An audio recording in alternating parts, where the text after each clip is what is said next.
Oi, Diogo, bom dia. Bom dia a você, a todo Tudo mundo que está bem? assistindo a gente, fora o café. Conhecemos-nos face to face, como se diz, né? Pessoalmente, no sábado, lá no comício do Boulos na Praça Roosevelt, em São Praça Paulo, Roosevelt. né? No Polo em São Paulo. Foi ótimo, muito bom. Foi um prazer te conhecer, Diogo. Prazer Diogo, foi todo meu. bom, eu queria te ouvir sobre essa guinada na campanha do Boulos, que começou no final da semana passada, sábado, acho que teve sua primeira expressão pública mais acentuada, e saber se você acha que essa guinada foi confirmada no debate de ontem lá na TV Gazeta. Já indo direto para a última pergunta, creio que sim, que a gente viu no debate um bolo diferente. O Bolo teve um bom desempenho, ele estava com uma postura menos bolos, paz e amor, e mais demarcando, né? Mais questionando privatizações, polarizando com o Marçal. Então, a minha avaliação é que sim, Mauro. Essa guinada já se efetuou e a gente viu rastros disso no debate. Você estava comigo lá na Roosevelt. Você viu que o Boulos que a gente viu discursando na Roosevelt não era exatamente aquele ursinho de pelúcia que a campanha estava tentando criar, né? Porque até agora a linha de campanha era de diminuir a rejeição do Boulos, apelando para o marketing, né? Um marketing um tanto abrupto, exagerado. Até que pasteurizou o candidato demais, transformou o Boulos numa figura muito insossa. E agora ele está tentando curvar a vara, né? Como a gente falava, está tentando dar uma. Foi muito para um lado, exagerou, e agora está tentando falar: olha, eu realmente não sou essa pessoa perigosa que querem me taxar de bandido, mas eu tenho linha, eu demarco, eu tenho posição, eu não sou um insosso. E a gente viu isso no debate. No debate, o Marçal não foi tão bem, essa é a novidade. Já acho que já está meio.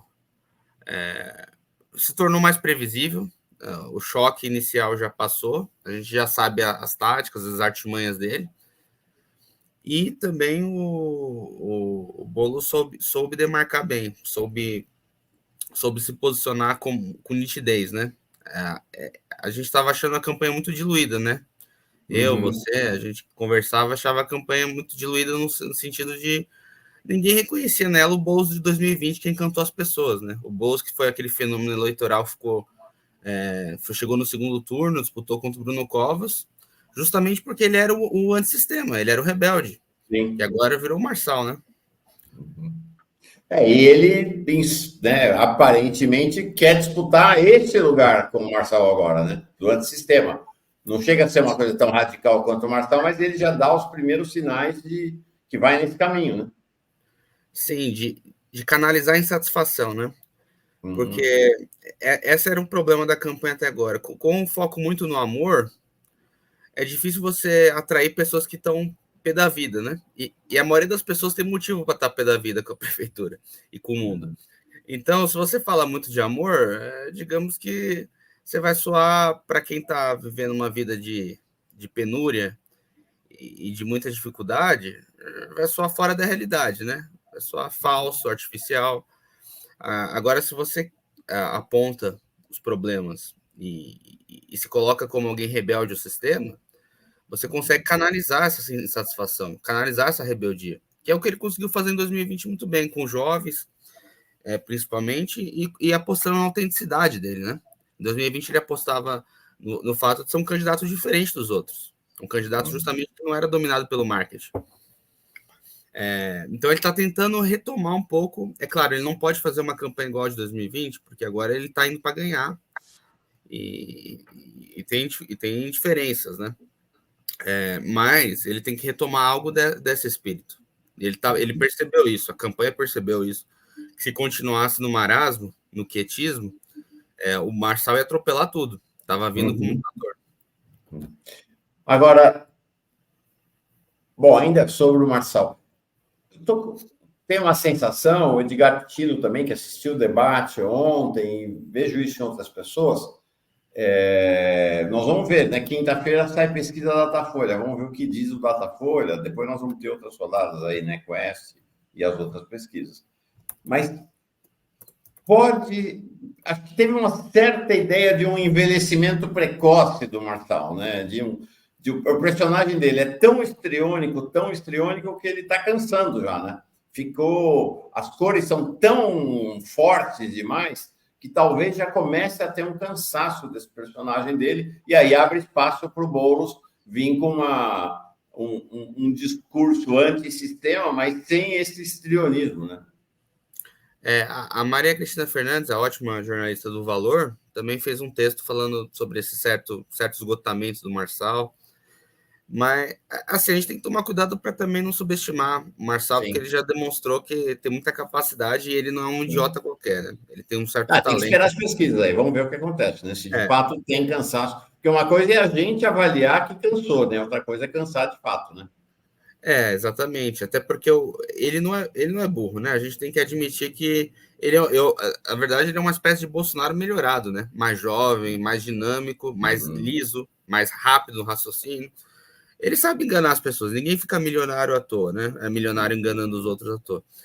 Mas a questão é que ele é muito vazio, né, de conteúdo. Se o Boulos consegue encampar o antissistema, ele consegue fazer isso de um modo muito mais qualificado, porque o Boulos tem preparo, tem proposta, ao contrário do Marçal, não são propostas estapafúrdias, são propostas críveis, e ele tem uma biografia que indica seriedade nessas propostas. Quando o Boulos fala que vai fazer mutirão para acabar com o analfabetismo ou a fome, isso soa crível, dada a biografia dele.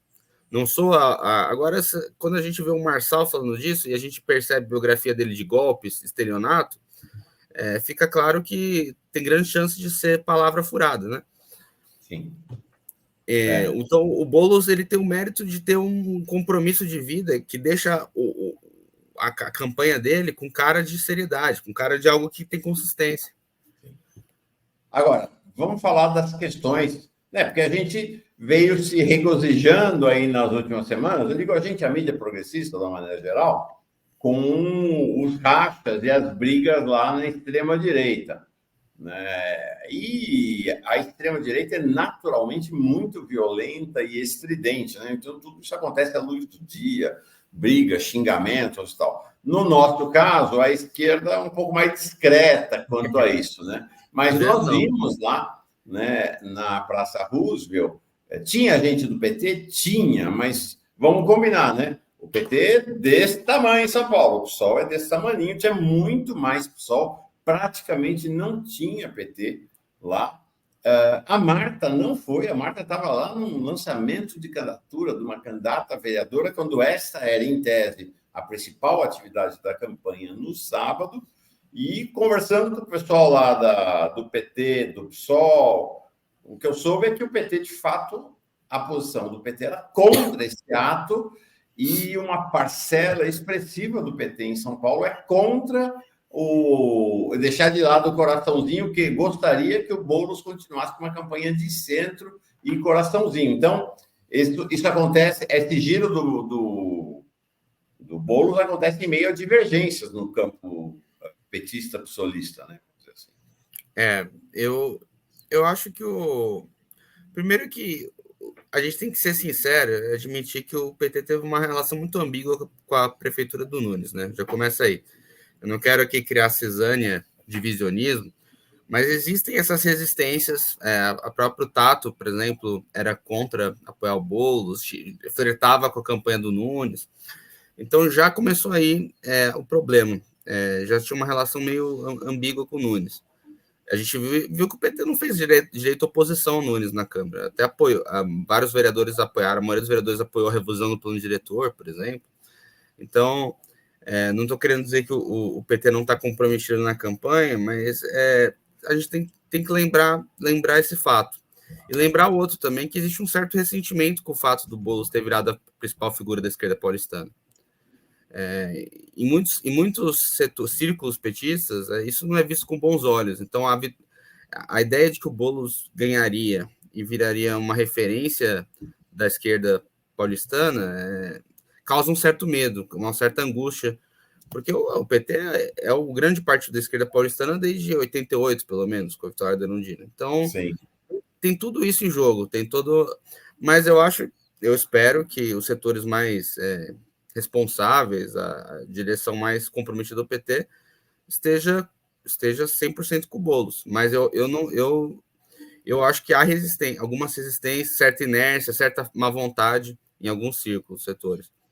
Você traz uma questão interessante. A gente está olhando para a direita, para a extrema-direita, na verdade, falando, bom, o Marçal está vindo, mas o bolsonarismo se preocupa. Ele é de extrema-direita como o Bolsonaro, mas será que ele não vai ameaçar a hegemonia do Bolsonaro e do clã Bolsonaro? E aí eles tentam impedir o crescimento.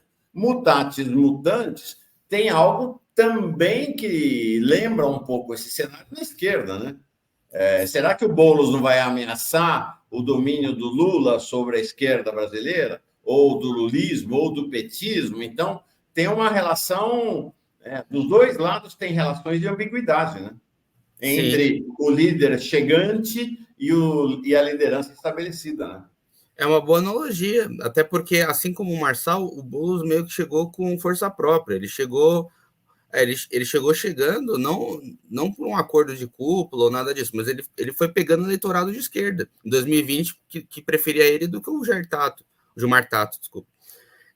Então, o PT também deixou o Boulos crescer, ou permitiu que esse espaço se abrisse, muito por conta dos seus erros, né? Então, foi se diluindo, teve uma campanha, uma candidatura fraca em 2020, tudo isso permitiu que o Boulos surgisse como líder. Então, tem uma analogia interessante aí com o Marçal também, porque foi meio que ele foi da cabeça dele com as próprias forças que ele conquistou o eleitorado de esquerda, não foi nenhum acordo de cúpula, apesar disso acontecer hoje, o Lula hoje apoia o Boulos e tal, mas foi primeiro nessa forma mais independente que ele chegou. E aí tem esse problema, né? O Joaquim Silvino pergunta, qual é o problema? O novo sempre vem, pois é, mas o velho se recusa a morrer também, sempre assim, né? O novo tem que vir abrindo espaço, né? E o velho se recusa a dar esse espaço, então é um processo complexo, né? Bem complexo. Eu lembro que quando o Boulos surgiu, havia muita polêmica entre os movimentos de moradia, porque ele não era um movimento de moradia ligado diretamente ao PT, ao contrário de 90% dos movimentos que existiam em São Paulo. Ele fazia ocupações numa época que não era para fazer ocupação, porque era uma gestão do PT, era a gestão do Haddad, ele fazia ocupação, isso meio que bagunçava o coreto. Então, ele teve uma postura independente. Eu acho que é uma lição também para a gente, que a gente também não pode ficar esperando os outros para fazer política, não pode... tem que ter iniciativa. Se a gente perde iniciativa, cai no marasmo, cai na passividade, e tanto o Boulos quanto o Marçal ensinam que é possível, claro, de formas muito diferentes, eles comparam, mas ensinam que é possível ter novidades na política se houver ousadia e senso de iniciativa. Sim. Saindo de São Paulo, agora olhando um pouco o Brasil. O cenário nacional, a gente tem visto as pesquisas, estou preparando um levantamento para amanhã, Diogo, mostrando o seguinte, o cenário um cenário de dificuldades, tanto para o lulismo quanto para o bolsonarismo, né? Nenhum dos dois vai desfilar, vai sair desse processo eleitoral com vitórias retumbantes. Claro que São Paulo é decisivo, né? Quem ganhar em São Paulo é decisivo, mas se olha o cenário das capitais e das grandes cidades, tem um pouco, né? Tem um pouco bolsonarismo, tem lulismo, tem essas forças do fisiologismo, né, que compõem aí uma espécie de espinha dorsal da política brasileira, o Centrão, né, com uma força bem relevante. E, surpreendentemente, as empresas de pesquisa costumam fazer muita pesquisa, né? Quem vota na indicação do Lula, quem vota na indicação do Bolsonaro, a influência dele sobre o voto do eleitor. E aí eu olho as pesquisas na maioria das capitais, e aqueles que ou Lula ou Bolsonaro indicam não estão, muitas vezes, nem em primeiro nem em segundo lugar.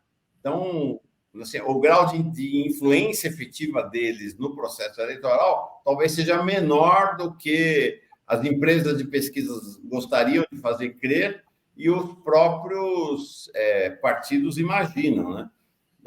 Então, acho que a gente tem um cenário aí para E aí tem um cenário complexo nesse momento e com vários paradoxos, né? Sim, com certeza. Um exemplo maior disso é o Rio de Janeiro, né? Porque é no Rio que o Bolsonaro se criou, é um dos estados mais onde o bolsonarismo é mais forte, com os filhos dele, com toda a rede de apoiador, inclusive milicianos que eles têm. E no Rio de Janeiro, o candidato Ramagem não decola, né? O Ramagem não tem nem 2 dígitos. Então, você vê que essa relação entre política nacional e local ainda não é tão transitiva, tão direta. O eleitor, nas eleições municipais, pode ser ideologicamente lulista, ideologicamente bolsonarista, mas tem uma questão local que é irredutível, que não dá para negar. E você vê a questão do Paes. O Paes é considerado um bom prefeito e vai se eleger talvez no primeiro turno. Claro, tem o apoio do Lula, tem um elemento nacional aí, mas não é isso que está decidindo a campanha do Paes. Não é isso que está determinando. Não, e é muito interessante essa coisa bem, sei lá, paradoxal, né? O Paes é isso, né? Tem apoio do Lula, e aí quem é o responsável pela articulação da campanha dele com os evangélicos é o deputado federal Ottoni de Paula, do MDB, está lá no MDB, mas é bolsonarista raiz, e depois do anúncio do Eduardo Cavalieri como vice do Paes, do PSD, ele saiu comemorando. O Rio está livre do PT. Isso porque ele está. Né, é um negócio, é uma maluquice, né? Isso porque ele está lá num candidato que, em tese, é um candidato com apoio do Lula. E, ao mesmo tempo, o Paes com apoio de uma parcela não pequena do crime organizado, das milícias lá do Rio de Janeiro. Né? Sim. A gente já viu isso em 2020, que a eleição não foi polarizada exatamente entre bolsonarismo e lulismo. Em 2020, por exemplo, São Paulo foi Bruno Covas e Boulos, que não repetia exatamente a disputa Bolsonaro e Lula. Então, existe uma decalagem, uma defasagem entre o plano nacional e local, que não é negando o papel importante das questões nacionais, mas que a gente sempre tem que analisar a eleição municipal pensando nas causas internas, né? Nos problemas locais, na visão que as pessoas têm da prefeitura. Se as pessoas têm a visão de que o Paes é um bom prefeito, é isso que importa para quem está vivendo a vida do Rio de Janeiro. Sim. Agora, a questão, o quadro nacional é ruim para o bolsonarismo, mas também é muito ruim para o lulismo, né? O PT não está competitivo forte em nenhum lugar. Tem em Porto Alegre a candidatura da Maria do Rosário, que está em segundo, mas vai ser difícil, vai ser muito difícil a vitória. Então, a gente está vendo que nas capitais o PT deixou de ser uma força, né? Uma potência. Pode ter um desempenho aí muito ruim, não eleger ninguém. Pode, é verdade. Amanhã eu vou mostrar o levantamento aqui. Há um risco do PT repetir 2020 e não eleger ninguém nas capitais. Não eleger ninguém, nenhum prefeito nas capitais, seria dramático.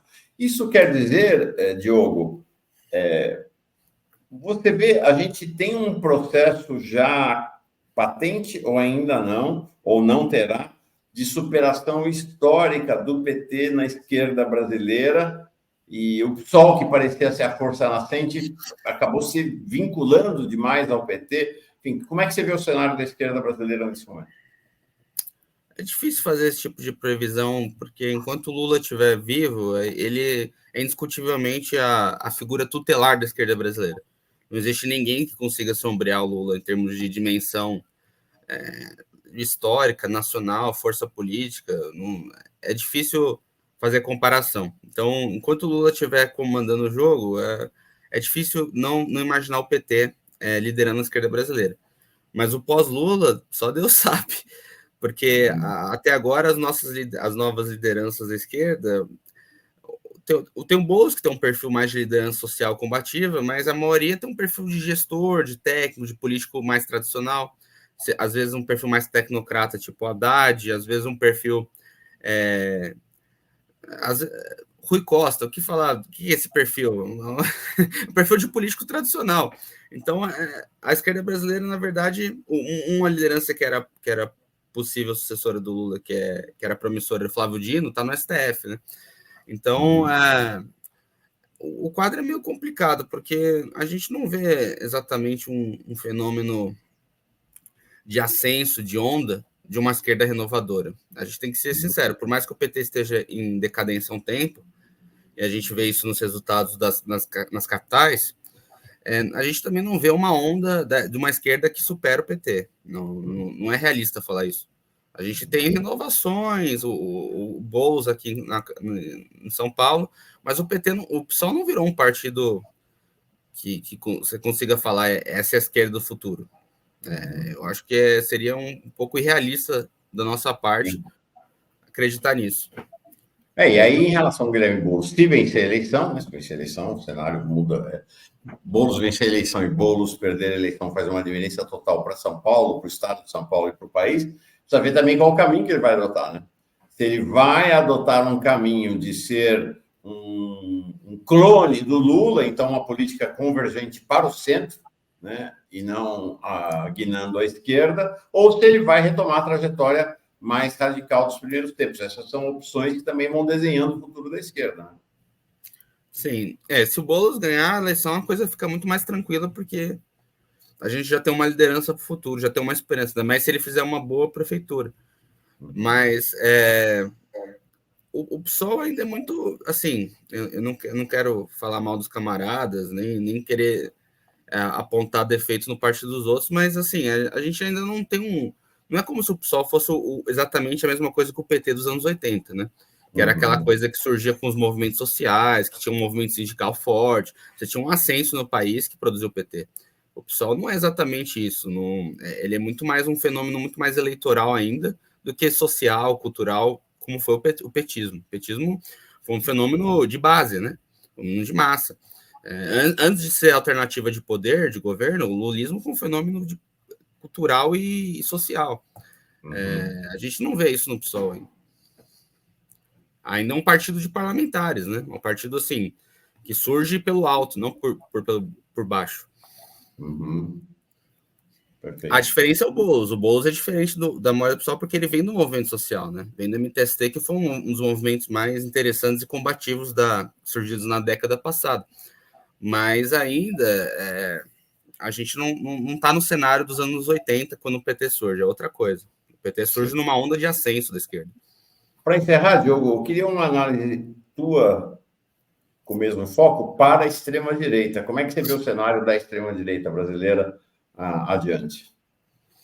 Eu acho que o Bolsonaro está pagando um pouco o erro que ele cometeu de se associar muito ao centrão, porque o bolsonarismo ele é um fenômeno de massa, é um fenômeno radicalizado, é um simulacro de revolução, né? Como todo fascismo, ele emula características revolucionárias, que é a crítica ao sistema, uma retórica radical, uma vontade de mudar radicalmente o Estado, de cima a baixo. Tudo isso está no bolsonarismo. Então, ele tem um simulacro de revolução. E o Bolsonaro, ele se comportou de forma vacilante, ambígua, ao não criar um partido, primeiro. Esse foi um erro decisivo. Ele poderia ter criado um partido e ter comando sobre essa massa. E ele preferiu se associar ao Valdemar, um líder do Centrão, que tem interesses eleitorais muito, muito próprios e que convergem com o sistema, sendo que o bolsonarismo é o antissistema. Então, isso está na origem do caos aqui em São Paulo, porque se o bolsonarismo tivesse apoiado o Ricardo Salles, que era o nome original dele, se eles tivessem um partido próprio e o Salles fosse o candidato, não teria surgido o fenômeno Marçal. Eles estariam tendo controle. Mas como eles apoiaram o Ricardo Nunes, que não tem nada a ver com o bolsonarismo, em termos ideológicos, em termos de visão de mundo, deu espaço para um aventureiro chegar. Então, a gente vê, na verdade, como a extrema-direita é menos centralizada do que a gente imaginava. A gente esperava que houvesse uma espécie de... Até pelo fenômeno de culto à personalidade do Bolsonaro, a gente achava que ele era um chefe com uma autoridade mais incontestável. Mas o que o Marçal fez foi um pouco desmoralizar o bolsonarismo. Porque a gente viu que o bolsonarismo se dobrou ao Marçal. O Marçal, ele dobrou o Bolsonaro. Eles fizeram de tudo para tentar atacar o fenômeno Marçal, para tentar diminuí-lo, e não deu certo. Então, sob o risco de perderem a base, perderem a massa, eles fizeram um acordo com o Marçal. Isso foi interessante. Então, o que a gente viu, na verdade, foi que o Bolsonaro é uma liderança muito mais burocrática e no sentido de não ter dado uma direção política e organizativa clara para essa massa. Ele não criou um partido, ele não tem um projeto de poder muito claro, ele não criou uma doutrina. O bolsonarismo é uma liderança meio, no final das contas, meio fraca. É isso que chega. Não estou querendo menosprezar o Bolsonaro, que fez já muito mal para o país e poderia ter dado um golpe militar, mas que ele não soube, digamos, ele soube ser um líder de massas, mas não um líder político, de dar uma orientação, digamos, estratégica para essa massa. E aí surge qualquer aventureiro que saiba dialogar com esse povo, com esse estado de ânimo, consegue disputar a base dele. É isso que a gente viu com o fenômeno Marçal. E aí, mas aí é um negócio surpreendente, né, Diogo? Porque a gente vê, em tese, a extrema-direita é uma força, além de reacionária, extremamente autoritária e, no nosso imaginário, você fala, completamente centralizada. A esquerda é uma força com perfil mais democratizante, mais aberto, mais questionadora, em tese, talvez menos centralizada, em tese. Agora, o que a gente vê é muito curioso, é surpreendente, né? A base da extrema-direita se rebela contra o Bolsonaro. A base da esquerda não ousa falar um ai contra o Lula. É muito surpreendente isso acontecer, né? Você pegou um ponto crucial, pegou um nó, hein? Eu não tinha parado para pensar nisso, mas é verdade. O mandonismo, né, o que a gente chama de comando vertical, é muito mais presente hoje na gente. Então, porque a extrema-direita, ela surgiu recentemente numa onda de mobilização. E essa onda tem um viés participativo, querendo ou não. É claro, é uma participação caótica, cada um fala o que quer, aquela lógica das redes, mas cria uma cultura de participação. As pessoas se sentem engajadas em algo. Elas acham que a voz dela tem importância. Sim. Então, a cultura que se criou no bolsonarismo é uma cultura quase de democracia direta mesmo, de tipo, eu tô aqui com o capitão e eu falo o que eu penso, eu tô mudando os rumos do país. É um sentimento de engajamento que vai muito além da relação meramente eleitoral. Não é uma relação puramente eleitoral que as pessoas têm com o bolsonarismo. É uma relação cultural, ideológica e uma relação de participar de um movimento. A pessoa acha que está mudando o país, está participando de algo que muda a vida dela e muda a nação. É muito mais profundo do que uma relação de voto, puramente. Isso que é importante a gente perceber. O bolsonarismo não é um fenômeno eleitoral, meramente. E por isso que pode surgir fenômenos... É de fato um movimento, né? E o Marçal surge por isso, porque não é meramente eleitoral, é um movimento radicalizado e ideológico. Agora, aí... Bem surpreendentemente, a gente olha... Gente, muito cuidado quando eu faço comparações entre Bolsonaro e o bolsonarismo e Lula e o lulismo, Lula e o PT. É claro que são comparações pensando do ponto de vista de estratégias políticas e não comparação em relação aos conteúdos, aos projetos. Tal. Mas, desse ponto de vista, é surpreendente também que tanto Lula quanto o Bolsonaro façam o mesmo movimento. O Lula muito mais lentamente ao longo dos anos e o Bolsonaro mais abruptamente. Ambos convergindo para o centro, né? Incrível isso. Né? O lulismo, ele vai fazendo uma convergência, isso vem desde 2002, cada vez mais para o centro, né? Cada vez mais uma força de esquerda, centro-esquerda, hoje cada vez mais uma força com características de uma força de centro. E o Bolsonaro, com essa adesão ao PL e o apoio à candidatura do Nunes é a maior evidência disso, né? Ele também, de uma certa maneira, faz uma convergência à esquerda, vai se normalizando no sistema político, né? E curioso, os dois nasceram como líderes de forças antissistema. O PT lá atrás, nos anos 70, e o bolsonarismo agora, mais recentemente, né? Exatamente. E eles são as duas grandes forças da política brasileira, porque, na minha avaliação, eles não surgem dentro do Estado, eles são figuras que surgem de fora do Estado, contra o Estado. E os dois criaram um movimento. Tanto o PT quanto o bolsonarismo, eles são forças reais, políticas, porque eles não são forças burocráticas, eles surgiram das entranhas da sociedade, eles surgiram de movimentos de massa. Então, isso faz com que a polarização bolsonarismo-petismo não seja artificial, ilusória. Ela tem base real, base histórica. Agora, é difícil para o bolsonarismo ir para o centro, se adaptar ao sistema, porque a mensagem dele sempre foi muito radical contra o sistema. Uhum. Claro, tudo isso é meio fake, porque ele sempre foi deputado a vida inteira, viveu da política parlamentar, sendo aquele deputado baixo clero que botou a família inteira na política.